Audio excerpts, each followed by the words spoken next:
வணக்கம் நண்பர்களே, வாழ்க வளமுடன். நான் டாக்டர் பாலகிருஷ்ணன், கோவையிலிருந்து இந்த பதிவு.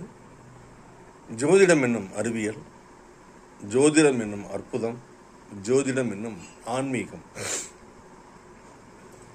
ஜோதிடம் என்னும் அறிவியல் பார்த்தீங்க அப்படின்னா இது ஒரு நல்ல சயின்ஸ்.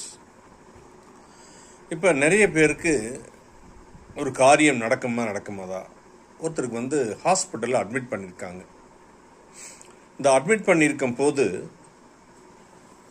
அவர் எவ்வளோ நாள் இருப்பார், திரும்பி வருவாரா வரமாட்டாரா, இல்லை நிறைய செலவாகுமா, நிறைய செலவாகி வருவாரா வரமாட்டாரா, இந்த மாதிரி சில விஷயங்கள் மனதுக்குள்ளே கேள்வி வரும். அப்போ கீதையிலேயே சொல்லியிருக்கு குணங்கள். புதனும் குருவும் சாத்வீகமான கிரகங்கள்,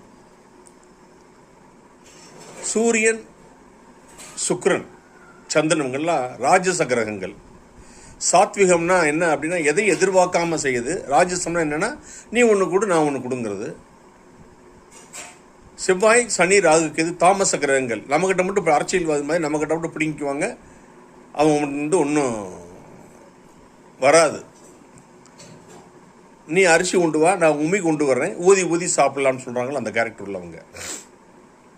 இப்போ தசா புத்தி அந்தரம் நடக்கக்கூடிய கிரகங்கள், இப்போ சூரிய தசா, சந்திர புத்தி, செவ்வாயோட அந்தரம், புதனோட சூக்ஷமம்னு வைங்க.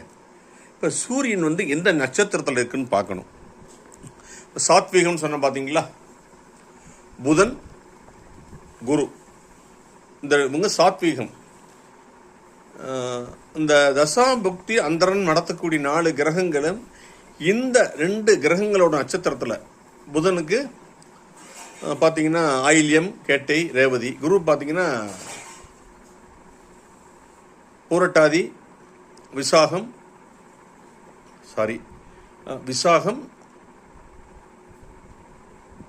புனர்பூசம் விசாகம் பூரட்டாதி. இது இந்த 2 பிளானட்டோட நட்சத்திரங்கள். அதே மாதிரி நான் சூரியன் சந்திரன் செவ்வாய் புதன் சொன்னோம்ல, இந்த 4 பேருமே இவங்களோட நட்சத்திரத்தில் இருந்தாருன்னா போன உடனே திரும்பி வந்துடுவார்னு அர்த்தம். இதில் 2 பேர் புதன் குரு நட்சத்திரத்துலையும், பாக்கி 2 பேர் ராஜச கிரகங்கள்ல இருந்தால் ஒரு வாரத்தில் வந்துடுவான்னு அர்த்தம். 4 பேருமே தாமச கிரகங்கள் நட்சத்திரத்தில் இருந்தால் செலவாகும், திரும்பி வரமாட்டார்னு அர்த்தம். நன்றி, வணக்கம்.